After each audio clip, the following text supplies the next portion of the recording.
মধ্যপ্রাচ্যে যুদ্ধের ডামাডোল। ইরান কেন হঠাৎ ক্ষেপণাস্ত্র ও ড্রোন নামাচ্ছে রাস্তায়? মধ্যপ্রাচ্যে আবার যুদ্ধের গন্ধ। যুক্তরাষ্ট্রের যুদ্ধজাহাজ ইরানের দিকে এগোচ্ছে, আর ঠিক সেই সময়ই ইরান শুরু করেছে রাতের অন্ধকারে ক্ষেপণাস্ত্র, ড্রোন ও লঞ্চার সরানোর কাজ। এই দৃশ্য শুধু ইরানের ভেতরে নয়, সারা বিশ্বেই আতঙ্ক ছড়িয়েছে। প্রশ্ন একটাই, ইরান কি যুদ্ধের জন্য প্রস্তুত হচ্ছে, নাকি এটি কেবল ভয় দেখানোর কৌশল? রাতের অন্ধকারে সামরিক বহর কি দেখা গেছে? ইসলামিক রিভলিউশনারি গার্ড IRGC ঘনিষ্ঠ সংবাদ মাধ্যম সাপার নিউজ এজেন্সি কিছু ছবি প্রকাশ করেছে। ছবিতে দেখা যাচ্ছে লম্বা সামরিক ট্রাকের কনভয়, ট্রেলারে করে নেওয়া হচ্ছে ভারী ক্ষেপণাস্ত্র, সঙ্গে আছে ড্রোন ও ড্রোন লঞ্চ সিস্টেম। সবকিছুই চলছে রাতের অন্ধকারে। এই ছবিগুলো প্রকাশ করা হয়েছে IRGC এর অফিসিয়াল টেলিগ্রাম চ্যানেলে। কোথায় কবে তোলা তা নিশ্চিত নয়, কিন্তু বিশ্লেষকদের মতে এই অনিশ্চয়তাই আসলে বার্তা। আমরা প্রস্তুত, কিন্তু সব জানাবো না।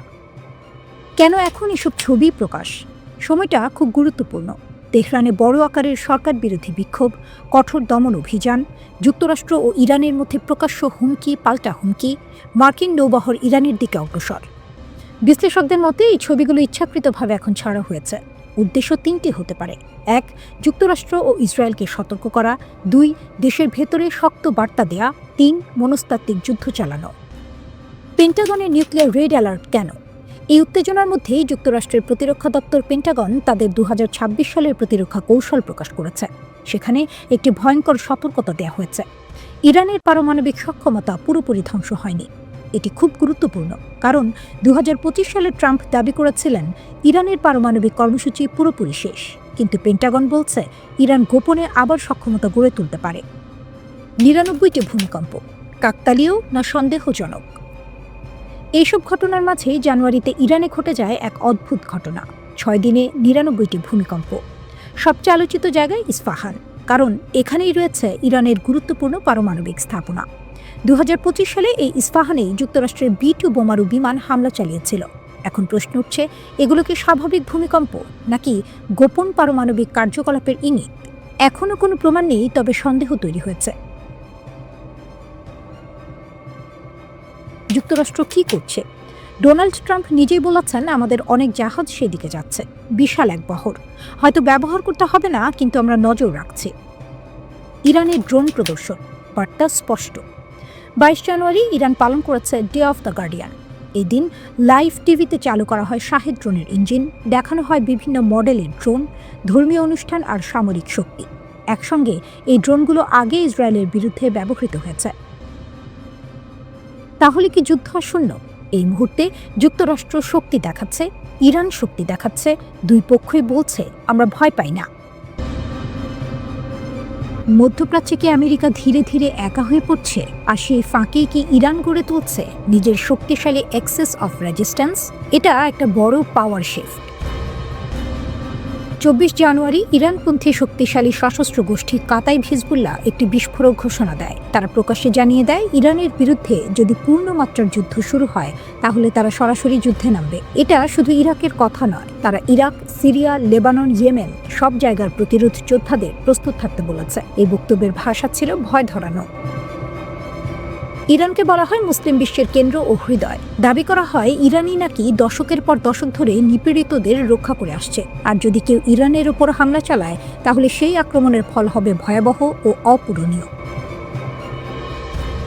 এর মানে কি? এর মানে ইরানের বিরুদ্ধে যুদ্ধ মানে শুধু আমেরিকা বনাম ইরান নয়। এর মানে একসঙ্গে জ্বলে উঠতে পারে ইরাক, সিরিয়া, লেবানন ও ইয়েমেন, অর্থাৎ একটি পুরো অঞ্চল জুড়ে যুদ্ধ।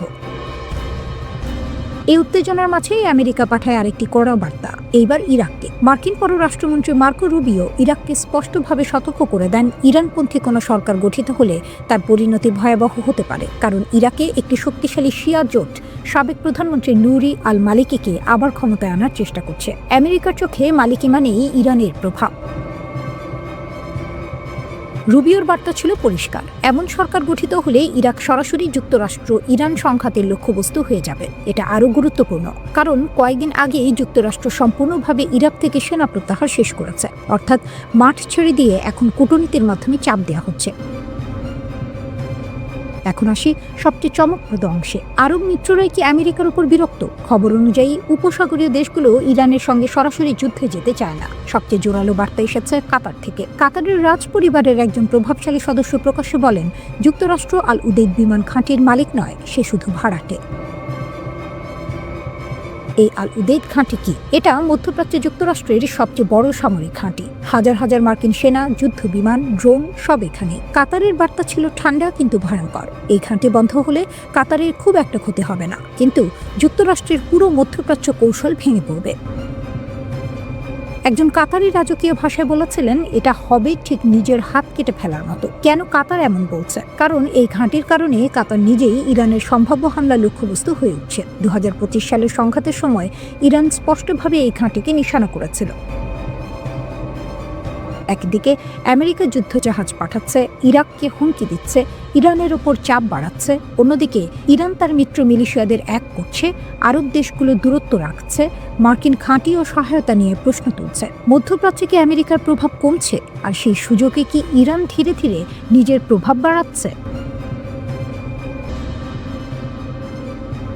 99টি ভূমিকম্পের পর ইরান কেন হঠাৎ এত আগ্রাসী? যুদ্ধ কি সত্যিই দরজায়? মাত্র এক সপ্তাহে ইরানের 99টি ভূমিকম্প। এরপরে শুরু হয় একের পর এক সামরিক বার্তা, ছবি আর হুঁশিয়ারি। ড্রোন, ক্ষেপণাস্ত্র, রাতের অন্ধকারে সামরিক বহর, সব মিলিয়ে প্রশ্ন উঠছে, ইরান কি নতুন যুদ্ধে নামতে প্রস্তুত, নাকি এটা শুধুই শক্তি প্রদর্শন, ভয় দেখানোর কৌশল? ইরান কি দেখাতে চাইছে? ইরানের রিভলিউশনারি গার্ড ঘনিষ্ঠ সংবাদ মাধ্যম SEPA সম্প্রতি কিছু ছবি প্রকাশ করেছে। ছবিগুলোতে দেখা যাচ্ছে রাতের অন্ধকারে সামরিক ট্রাকের বহর, ট্রেলারে করে নেওয়া হচ্ছে মাঝারি পাল্লার ক্ষেপণাস্ত্র, একই সঙ্গে ড্রোন, লঞ্চ সিস্টেম। এই বহরগুলো দেশের বিভিন্ন এলাকায় ছড়িয়ে দেওয়া হচ্ছে বলে দাবি করা হয়েছে। অর্থাৎ সব অস্ত্র এক জায়গায় নয়, বিভিন্ন শহরে। বিশ্লেষকদের মতে এর মানে একটাই, উচ্চ সামরিক সতর্কতা। ইরান কি সরাসরি যুদ্ধের সংকেত দিচ্ছে? SEPA স্পষ্ট ভাষায় বলেছে, দেশের বিভিন্ন শহরে ড্রোন ও ক্ষেপণাস্ত্র স্থানান্তরের প্রমাণ রয়েছে। এই ধরনের বার্তা সাধারণত তখনই দেয়া হয় যখন শত্রুপক্ষকে ভয় দেখাতে হয় অথবা নিজের জনগণকে দেখাতে হয়, আমরা প্রস্তুত। কিন্তু এখানে আসল প্রশ্ন, এই প্রস্তুতি কার বিরুদ্ধে, যুক্তরাষ্ট্র না ইসরায়েল? ইরানের ক্ষেপণাস্ত্র ক্ষমতা নিয়ে বড় দাবি। 24 জানুয়ারি ইরানের প্রতিরক্ষা মন্ত্রণালয়ের মুখপাত্র এক সাহসী ঘোষণা দেন। তিনি বলেন, 2025 সালের 12 দিনের যুদ্ধে যাচ্ছিল, এখন তার চেয়ে সংখ্যায় বেশি এবং প্রযুক্তিতে আর উন্নত ক্ষেপণাস্ত্র রয়েছে। তার দাবি অনুযায়ী ইরানের ক্ষেপণাস্ত্র এখন আরও নিখুঁত, প্রতিরক্ষা ব্যবস্থা আরও শক্তিশালী। যুদ্ধের অভিজ্ঞতা থেকে তারা শিখেছে। এমনকি তিনি বলেন, ইরান ইচ্ছাকৃতভাবে অনেক উন্নয়ন গোপন রাখছে, যেন সঠিক সময়ে শত্রুকে চমকে দেওয়া যায়। আগের যুদ্ধে ইসরায়েল কি শিখেছে? 2025 সালের সেই 12 দিনের সংঘাতে ইরান একসঙ্গে বিপুল সংখ্যক ক্ষেপণাস্ত্র ছুড়েছিল। ইসরায়েলের আধুনিক প্রতিরক্ষা ব্যবস্থা চাপে পড়ে যায়, সব ক্ষেপণাস্ত্র ঠেকানো সম্ভব হয়নি। ইরানের দাবি, ক্ষেপণাস্ত্রের ঘনত্ব ও ধারাবাহিকতাই ছিল আসল শক্তি। এই অভিজ্ঞতাকেই এখন তারা প্রমাণ হিসেবে তুলে ধরছে।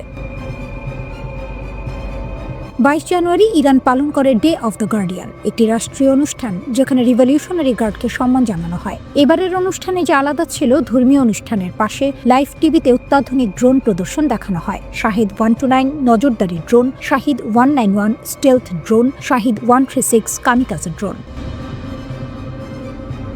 যুক্তরাষ্ট্রের নৌবহর কি পরিস্থিতি বদলাচ্ছে? এই সব কিছুর মাঝেই যুক্তরাষ্ট্রের নৌবাহিনী মধ্যপ্রাচ্যের দিকে এগোচ্ছে। ট্রাম্প ঘোষণা করেছেন, একটি বিশাল বহর ইরানের দিকে যাচ্ছে। এর জবাবে ইরান যেন বলছে, আমরাও প্রস্তুত।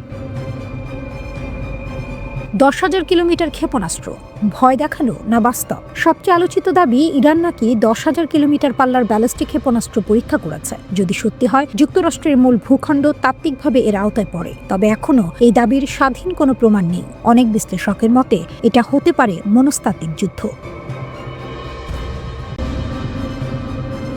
মধ্যপ্রাচ্যে বাইরে থেকে সবকিছু শান্ত মনে হলেও ভেতরে ভেতরে চলছে বড় কিছুর প্রস্তুতি, অনেকটা ঝড়ের আগের নিস্তব্ধতার মতো। যুক্তরাষ্ট্রের সাম্প্রতিক সামরিক তৎপরতা দেখে বিশ্লেষকদের একটাই প্রশ্ন, এটা কি ইরানে হামলার আগের প্রস্তুতি? মার্কিন প্রেসিডেন্ট ডোনাল্ড ট্রাম্প এখনও সরাসরি বলেননি যে তিনি ইরানে হামলা করবেন, আবার এটাও বলেননি যে করবেন না, বরং তিনি ইচ্ছাকৃতভাবে বিষয়টি অস্পষ্ট রাখছেন। এমনকি ইরানের সর্বোচ্চ নেতা আয়াতুল্লাহ আলী খামেনিকে লক্ষ্য করে সামরিক পদক্ষেপের সম্ভাবনাও পুরোপুরি নাকচ করেননি। এই অস্পষ্টতাই এখন সবচেয়ে বড় চাপ তৈরি করছে তেহরানের উপর। এর মধ্যেই যুক্তরাষ্ট্রের সামরিক উপস্থিতি মধ্যপ্রাচ্যে চোখে পড়ার মতো বেড়েছে, আকাশে, সমুদ্রে এবং স্থলপথে। সবচেয়ে আলোচিত ঘটনা হল মার্কিন নৌবাহিনীর USS Abraham Lincoln career strike group. বিভিন্ন সামরিক ট্র্যাকিং রিপোর্ট বলছে এই বিমানবাহী রণতরীটি এখন ডাউট মোডে চলছে, মানে এই ট্রান্সপন্ডার বন্ধ। সাধারণত যুদ্ধের আগে বা গোপন মোতায়েনের সময়ই এমনটা করা হয়, যাতে রণতরীর অবস্থান সহজে ট্র্যাক করা না যায়। জানা গেছে এই ক্যারিয়ার গ্রুপটি ইন্দো প্যাসিফিক অঞ্চল ছেড়ে মালাক্কা প্রণালী পেরিয়ে বঙ্গোপসাগরের দিকে গেছে, যা মধ্যপ্রাচ্যের দিকে সরাসরি রুট নির্দেশ করে।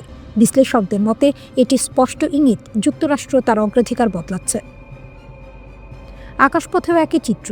যুক্তরাজ্যের RAF লেকেনহেথ ঘাঁটি থেকে F-15E স্ট্রাইক ঈগল যুদ্ধ বিমান পাঠানো হয়েছে। এই বিমানগুলো গভীর হামলা চালাতে সক্ষম, আবার ড্রোন ও ক্ষেপণাস্ত্র প্রতিরোধেও কার্যকর, অর্থাৎ আক্রমণ ও প্রতিরক্ষা দুই কাজেই ব্যবহার করা যায়। এদের সঙ্গে যোগ হয়েছে KC-135 স্ট্র্যাটো ট্যাঙ্কার রিফুয়েলিং বিমান। এগুলোর কাজ হলো যুদ্ধ বিমানকে আকাশে জ্বালানি দেয়া, যাতে তারা আরও দীর্ঘ সময় উঠতে পারে এবং অনেক দূরে গিয়েও হামলা চালাতে পারে। সহজ কথায়, যুক্তরাষ্ট্র তার আকাশ শক্তিকে অনেক বড় পরিসরে কার্যকর করার প্রস্তুতি নিচ্ছে। লজিস্টিক দিক থেকেও তৎপরতা চোখে পড়ার মতো। C-17 গ্লোবমাস্টার 3 পরিবহন বিমানের তৎপরতা হঠাৎ করেই বেড়েছে। কিছু রিপোর্টে দাবি করা হচ্ছে, গত 2 সপ্তাহে পুরো C-17 বহরের প্রায় 75% সক্রিয় ছিল। এসব বিমানের মাধ্যমে সেনা, ভারী যানবাহন এবং প্রতিরক্ষা ব্যবস্থা দ্রুত মধ্যপ্রাচ্যে পাঠানো হচ্ছে। এমনকি M1 আব্রাহাম ট্যাঙ্ক এবং M2 ব্র্যাডলি ইনফ্যান্টলি ফাইটিং ভেহিকলও আকাশপথে আনা হয়েছে বলে জানা যাচ্ছে, যদিও এগুলো নির্দিষ্ট মিশন এখনও প্রকাশ করা হয়নি।